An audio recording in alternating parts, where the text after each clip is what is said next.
예수께서 이르시되 나는 생명의 떡이니 내게 오는 자는 결코 줄이지 아니할 터이요 나를 믿는 자는 영원히 목마르지 아니하리라.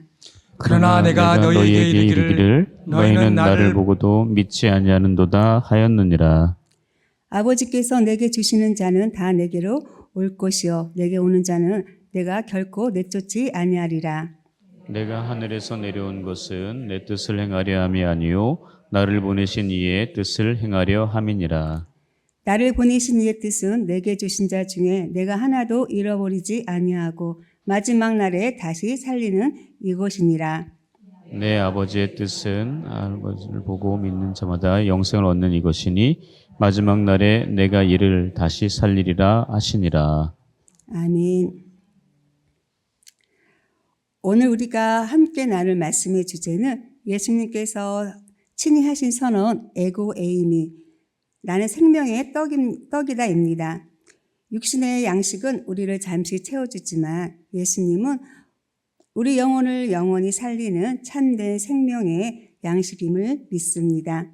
이 시간 그 생명의 떡 되신 예수님을 더 깊이 만나고 우리의 마음과 삶이 새롭게 채워지는 복된 시간이 되기를 간절히 기도합니다.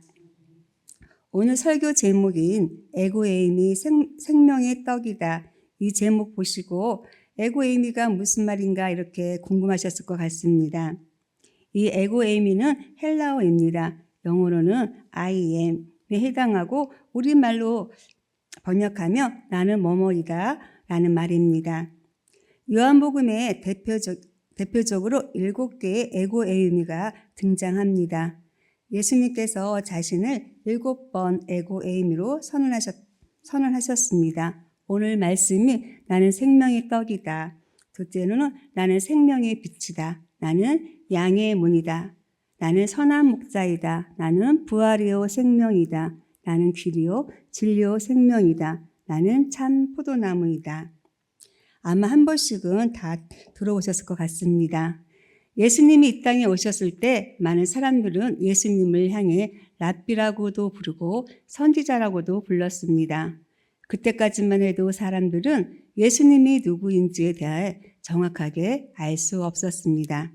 그저 선한 선생 정도로 또 하나님의 말씀을 전하는 선지자 정도로 여겼다는 겁니다.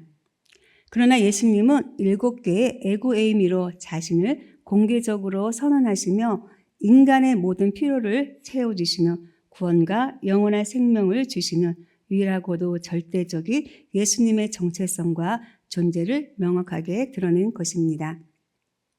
오늘 바라기는 신앙의 본질이 예수님을 우리가 더 알아갈 때 신앙생활에 영적 각성이 나게 되기를 간절히 소망합니다.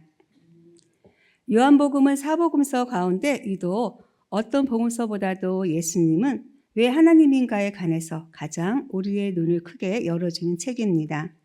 오신 예수님이 어떻게 하나님일 수 있겠는가? 그 의문과 질문은 예수님 당시로부터 지금까지 변함없는 의문이고 변함없는 질문입니다. 인간의 이성과 지성으로는 믿어지지 않는 게 너무나 정상적일 것입니다. 오히려 아무런 의심 없이 믿는 우리가 세상적 사람들에게는 비정상적으로 보일 것입니다. 어떻게 예수님을 4대 성인의 한 사람쯤 여기지 그분을 하나님이라고 하느냐. 이 부분에 관한 믿음이 정리되지 않으면 우리의 믿음은 생각보다 너무나 쉽게 흔들리고 우리의 믿음은 허물어지고 맙니다. 예수님이 하나님이다. 그럼 어떻게 우리가 믿음으로 받아들일 수 있겠느냐 하는 것입니다.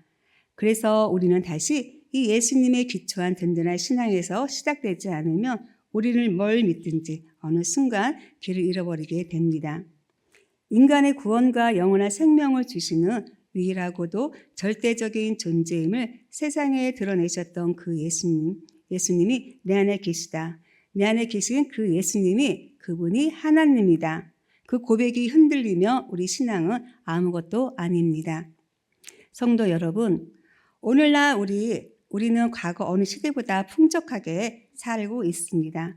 냉장고에 먹을 것이 가득하고 배달 음식도 20-30분이면 도착합니다. 하지만 이상하게도 우리 마음은 더 허해지고 공허하고 더 외롭습니다. 왜 그럴까요? 우리의 배는 채워졌지만 영혼은 굶주리고 있기 때문입니다. 세상 것으로 채워지지 않는 영적으로 목마르기 때문입니다. 오늘 본문에서 예수님은 그런 우리에게 이렇게 말씀하십니다. 나는 생명의 떡이다. 내게 오는 자는 결코 줄이지 않을 것이다 라고 우리를 위로하십니다. 그러나 예수님의 이 말씀은 단순한 위로가 아닙니다.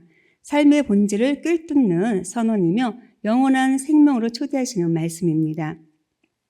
오늘 이 말씀을 통해 우리가 진정 추구해야 할 것이 무엇인지, 우리의 삶을 어떻게 다시 예수님께로 돌이켜야 하는지를 함께 살펴보기를 원합니다.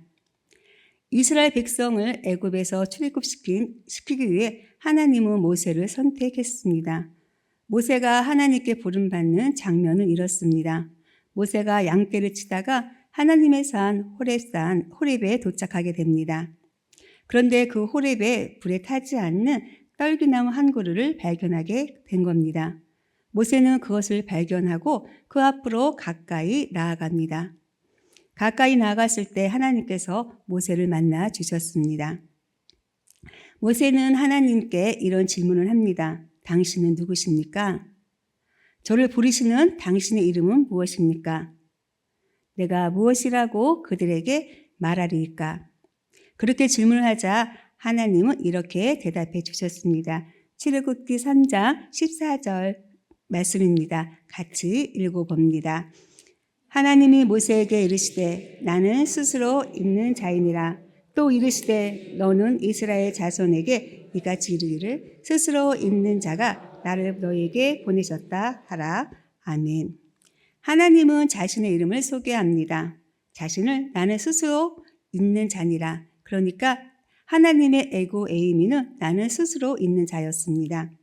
하나님께서 자신을 에고 에이미임을 나는 스스로 있는 자다 선언하신 것처럼 성자 예수님도 자신을 에고 에이미로 선언했던 겁니다. 아버지와 나는 하나다. 하나님처럼 예수님도 자신의 존재를 나는 나다 이렇게 선언했던 겁니다. 요한복음에 나오는 예수님의 7가지 에고 에이미는 예수님의 신성이 더욱 구체적으로 이 땅에 계시된 것입니다. 우리가 이 예수님의 에고 에이미를 잘 알아야 하는 이유가 있습니다. 여러분, 이 기독교 신앙의 본질이 무엇입니까? 기독교의 본질은 예수님입니다. 우리는 본질로 돌아가기 위해서 교회가 되기로 결정해야 합니다. 예수 그리스도가 교회의 본질이고 이 신앙의 본질입니다. 예수님의 존재와 정체성을 우리가 분명히 알아야 건강하고 바른 신앙생활을 할 수 있는 겁니다. 신앙생활이 어렵고 지치고 무기력한 이유는 신앙의 본질인 예수님이 누구인지 모르고 살기 때문입니다. 종교개혁 시대의 대표적인 종교개혁자 칼뱅이 저술한 기독교 강요라는 책이 있습니다. 총 4권의 책으로 나눠진 그의 책 1권 1장의 주제는 하나님을 아는 지식과 우리 자신을 아는 지식입니다. 그는 이 두 지식이 서로 분리될 수 없으며 하나님을 알 때 비로소 자신을 바르게 알고 자신을 알 때 비로소 하나님을 찾게 된다고 합니다. 자신을 아는 것이 매우 중요합니다. 여러분 자신을 잘 알고 계십니까? 나의 존재와 가치 그리고 삶의 목적을 발견하려면 나 자신이 누구인지 분명하게 알아야 하는 겁니다. 그런데 기독교 강요에서는 또 자신을 아는 지식보다 하나님을 아는 지식이 더 중요하다고 말합니다. 왜 하나님을 아는 지식이 중요하다 말하는 것일까요? 창조주 하나님을 알아야 피조물인 나를 알 수 있기 때문입니다. 인간을 통해 인간을 아는 것 한계가 있습니다. 인간의 감각과 판단 기준은 언제나 상대적입니다. 우리가 검정색을 계속 바라보다가 갑자기 회색을 보면 어떤가요? 이 순간 참 회색이 밝다라고 생각이 듭니다. 아, 회색이 이렇게 밝았나? 그런데 우리가 하얀 흰색을 계속 바라보다가 갑자기 회색을 보면 어떤가요? 이 회색이 또 무척이나 어둡다고 느낄 겁니다. 같은 회색인데 상황에 따라 다르게 느끼는 겁니다. 이처럼 인간의 감각과 판단 기준은 늘 상대적입니다. 인간이 세워놓은 기준, 시대와 문화에 따라 달라졌고 지금도 계속 달라지고 있습니다. 그래서 우리가 하나님을 알아야 하는 겁니다. 영원토록 변함없는 하나님을 알고 그 하나님을 우리의 삶의 기준으로 삼아야 하는 것입니다. 하나님을 중심으로 하나님을 더욱 알아갈 때 우리는 그 안에서 나를 발견할 수 있고 나의 존재와 목적, 부르심을 발견할 수 있는 겁니다. 성도는 우리가 힘써야 하는 것은 우리 주 그리스도가 되시는 예수님을 분명하게 알고 믿고 닮아가는 것입니다. 그렇게 되기를 주님의 이름으로 축복합니다. 첫째, 예수님은 우리의 영적 양식입니다. 오늘 본문 35절 말씀을 우리 다 함께 읽어보도록 하겠습니다.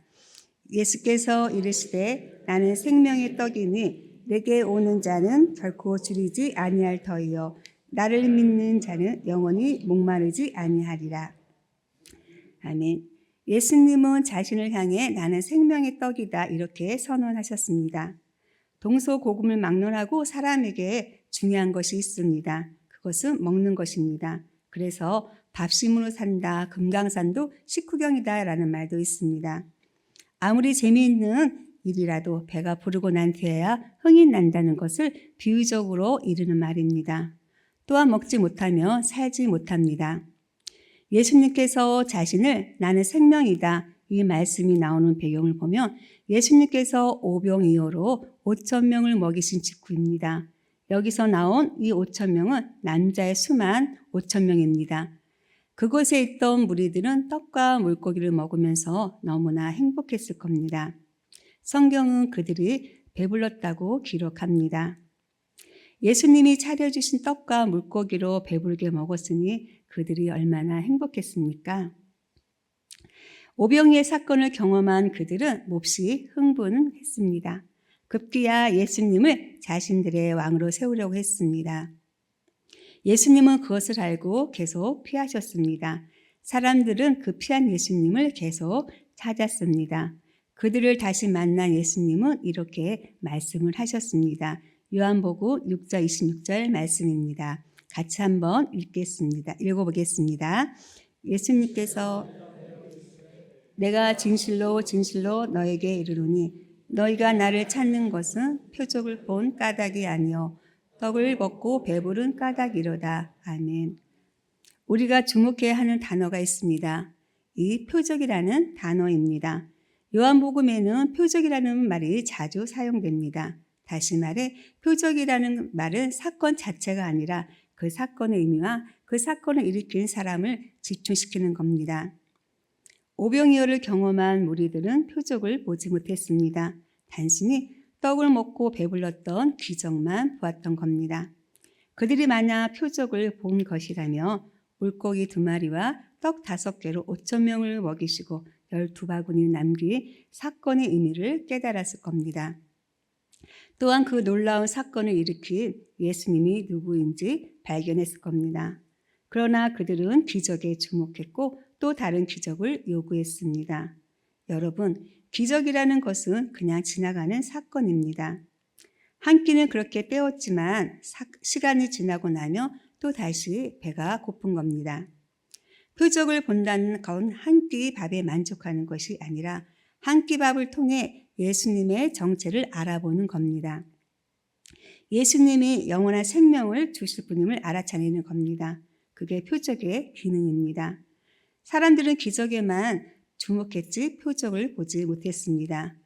예수님의 행위를 보고 그를 아는 것이 믿음인데 단순하게도 그들은 삶에 일어나는 현상에만 집중했다라는 겁니다. 질문입니다. 여러분은 표적을 바라보는 분입니까? 기적을 바라보는 분입니까? 한번 마음속으로 질문해 보시기 바랍니다. 우리가 살아가는 인생 안에는 수많은 문제들이 있습니다. 한 고비가 지나가면 다른 한 고비가 또 다시 찾아오는 겁니다. 기적으로 문제가 해결되어도 그 사건 다 지나가고 지나가 버리고 마는 겁니다. 오병이어 기적, 사람들의 눈에는 기적이었지만 하나님에게도 기적이었을까요? 결코 그렇지 않습니다. 전능하신 하나님 앞에는 오병이어 사건 일도 아닙니다. 그래서 우리는 기적이 아닌 표적을 보아야 하는 겁니다. 나의 삶을 구석구석 인도하시는 그분이 누구신가? 기적을 베푸시는 그분이 누구신가? 나의 삶의 문제를 풀어가시는 그분이 누구신가? 나에게 일어날 사건의 의미가 무엇인가? 이렇게 표적을 보기 시작할 때 주님을 새롭게 바라보는 눈이 열리게 되는 겁니다.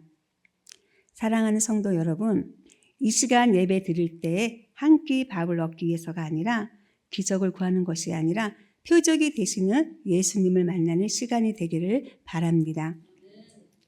한 사람이 큰 잔치를 베풀기 위해 많은 사람을 초청했습니다. 잔치할 시간이 되자 종들을 보내어 참석 여부를 확인했습니다. 그러자 이 초대받은 사람들 중에 한 사람은 밭을 샀기 때문에, 또 한 사람은 소 5개를 샀기 때문에, 마지막 한 사람은 장가 들었기 때문에 잔치에 참여하는 것을 거부했습니다. 잔치가 엎어지게 생겼습니다. 그런 상황이 생기자 주인은 새로운 방법으로 잔치를 열고자 했습니다. 아주 파격적인 방법이었습니다. 종들에게 시내의 거리와 골목으로 나가서 가난한 사람과 눈먼 사람과 다리 저는 사람 다 데려오라고 명령합니다. 주인이 불러들인 사람들은 당시 유대인들은 상정하지 않았던 정결법의 범위를 넘어서는 자들이었습니다. 가난한 사람들, 눈먼 사람들, 다리 저는 사람들, 이들은 더럽고 부정한 존재였습니다. 이 주인은 모든 사람들을 거부하지 않고 다 잔치 자리에 초대한 겁니다. 그렇게 많은 사람을 초대했는데도 불구하고 아직 채워지지 않는 자리를 위해 주인은 다시 이렇게 명령합니다. 누가복음 14장 23절의 말씀입니다. 같이 읽어봅니다.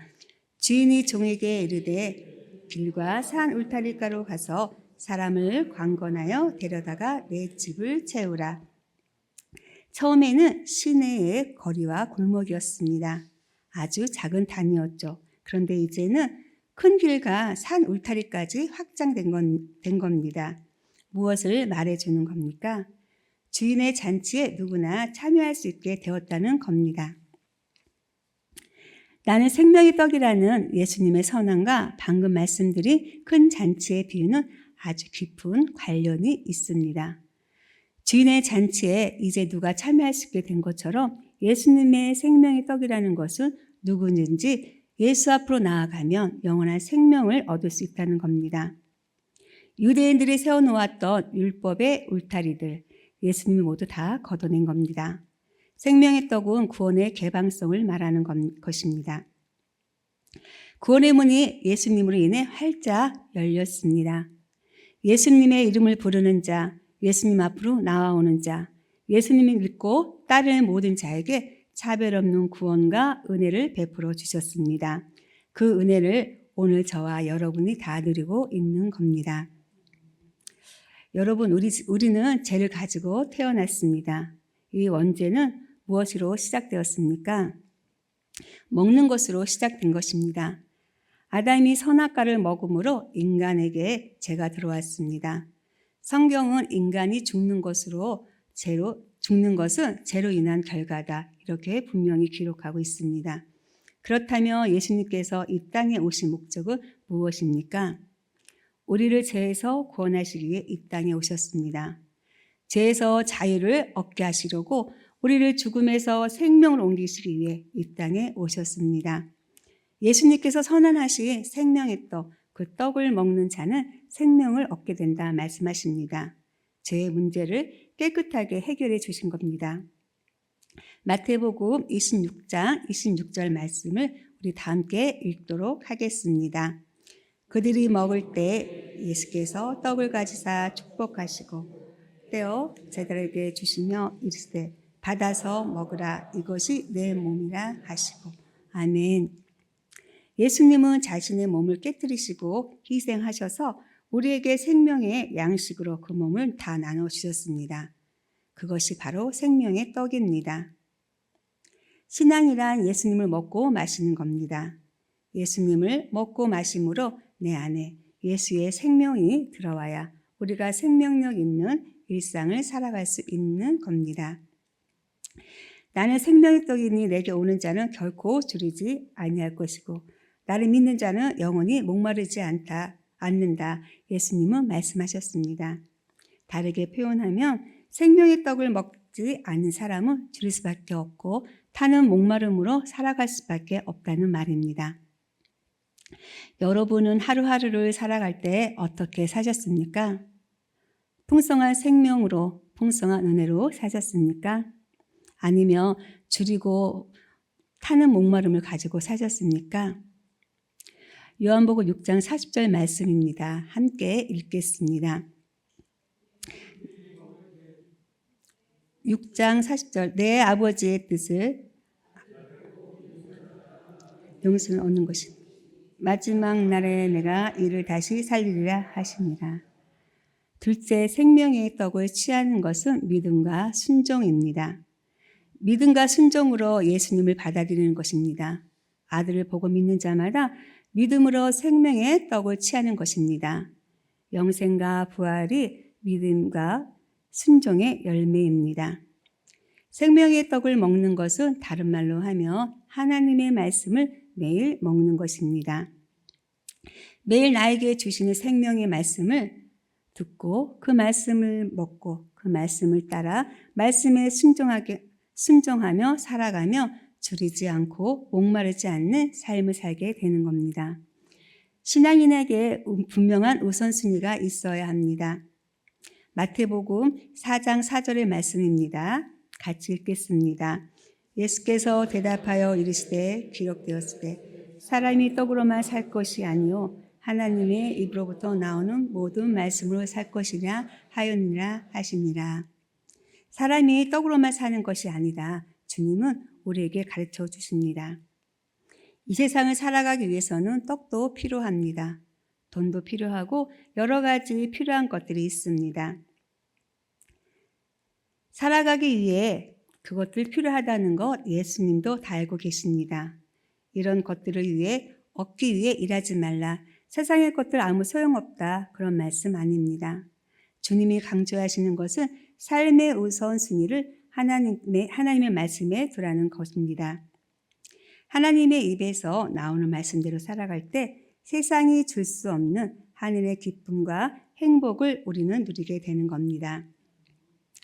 또한 우리가 구하며 살아가는 모든 것 하나님께서 더하시겠다고 약속하셨습니다. 마태복음 6장 33절 말씀입니다. 우리 함께 읽어보겠습니다. 그런즉 너희가 먼저 그의 나라와 그의 의를 구하라. 그리하며 이 모든 것을 너에게 더하시리라. 아멘. 생명의 떡을 먹는 사람, 하나님의 말씀대로 살아가며 하나님의 나라와 의를 구하는 자에게 모든 것, 우리가 이 땅에 살면서 먹는 것, 마시는 것, 입는 것, 우리에게 필요한 그 모든 것을 더하시겠다는 약속입니다. 하나님이 우리의 삶을 채우십니다. 공급자 되시는 주님, 하나님을 바라는 자에게 풍성한 은혜로 채우시는 분입니다. 우리는 하나님 말씀을 믿음으로 날마다 생명의 떡으로 먹으면 되는 겁니다. 예수님은 우리 모두를 그분의 생명으로 초청하고 계십니다. 내게로 오라. 내게로 와서 먹고 마시고 쉼을 얻으라 말씀하십니다. 예수님은 줄인 영혼, 목마른 영혼을 위해 이미 자신의 몸을 기꺼이 다 내어주셨습니다. 예수님의 몸으로 내어주신 생명의 떡을 다 먹고 살아서 영이 회복되고 우리의 믿음이 다시 일어서게 되기를 주님의 이름으로 축복합니다. 본문 말씀 37절을 보면 예수님께서 아버지께서 내게 주시는 자는 다 내게로 올 것이다 라고 말씀하셨습니다. 또 44절에서도 예수님은 나를 보내신 아버지께서 이끌지 아니하며 아무라도 내게 올 수 없다고 말씀하셨습니다. 우리는 이 말씀을 주의해서 들어야 합니다. 이 말씀은 우리의 믿음이 어디에 속해 있는가를 알려주시는 매우 귀한 말씀입니다. 우리는 흔히 생각하기를 믿음이 자신의 의지 영역에 속한 것으로 착각하기 쉽습니다. 믿는 주체가 나라고 생각하기 때문입니다. 그러나 믿음은 오직 하나님의 절대 주권에 속한 것입니다. 내가 살펴보고 내가 판단해서 갖게 되는 것이 아닙니다. 우리가 믿음의 조상이라고 여기는 아브라함을 보십시오. 그가 믿음의 여정을 시작한 것은 갈대아 우르에서 하나님께서 여정을 시작하려고 하심으로써였습니다. 그렇습니다. 모든 성도의 믿음 배후에는 반드시 절대적으로 하나님이 계십니다. 하나님이 우리에게 믿음을 주셨기에 믿을 수 있고 예수님 앞으로 나올 수 있는 것입니다. 사도 바울은 로마서 9장 16절 이하에 우리의 구원에 속한 하나님의 절대 주권을 강조하면서 하나님과 인간의 관계를 토기장이와 진흙에 비유했습니다. 그렇습니다. 우리는 한낱 진흙 한 덩이에 불과한 존재입니다. 토기만이 진흙이 아닙니다. 우리 역시 하나님의 입으로 훅 부시면 즉시 한 덩이 흙으로 돌아가야 할 존재입니다. 우리에게 무엇이 있는 것이 아닙니다. 내가 무엇이 있어서 믿음을 결정한 것이 아닙니다. 그러므로 우리는 자랑할 것이 없습니다. 내세울 것도 없습니다.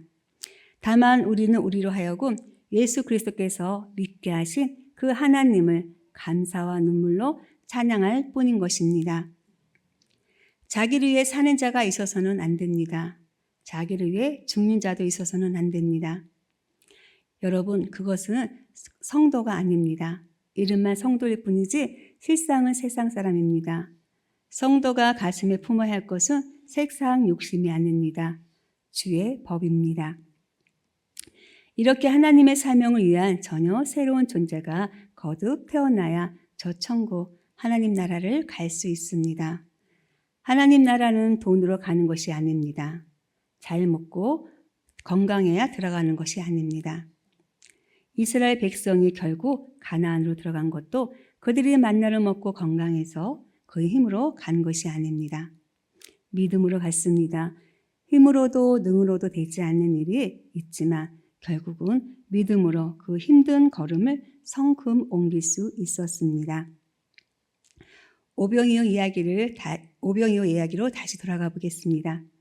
벳세다 광야로 몰려들었던 군중들을 불쌍히 여기신 예수님은 오병이어의 기적을 통해 주는 배를 채워주셨습니다. 벳세다에서 오병이어 기적을 체험한 이스라엘 군중들은 이번에도 떡의 기적을 바라고 예수님을 찾아 가버나움으로 왔습니다. 어떻게 보면 얼마나 안타까운 모습입니까? 또 인간적으로 말하면 얼마나 또 얄미운 모습입니까? 그러나 예수님께서는 이들을 믿게 보지 않으셨습니다. 오히려 이들을 불쌍히 여기셨습니다. 오직 먹고 사는 문제에 얽매여 그 이상을 바라볼 줄 모르는 이들을 불쌍히 여기셨습니다. 그래서 영원한 생명과 참 양식에 대한 가르침을 베푸셨습니다. 이것이 바로 인간들, 아니 우리를 향한 예수님의 생각이요 사랑입니다. 너무도 세심한 사랑이십니다. 필요할 때 육의 만나를 주시고 또 필요할 때 영혼의 만나를 베풀어 주십니다. 저는 물론 여러분도 오늘이 있기까지 상황을 곰곰이 되돌아보는 시간이었으면 좋겠습니다. 오직 자신의 힘으로 살아온 것 같습니까? 아니면 예수님이 도와주셨지만 가뭄에 콩나듯 어쩌다 한번 도와주신 것 같습니까? 히브리서 기자는 하나님께서 우리에게 베푸신 은혜를 때를 따라 돕는 은혜라고 말했습니다. 그렇습니다. 우리는 하나님이 우리에게 주신 은혜는 기분 좋을 때 한번 쏟아주셨다가 걷어가시는 은혜가 아닙니다. 그것은 이 세상 재력 가진 사람이 돕는 방식입니다. 우리 하나님의 은혜는 시스템과 같습니다.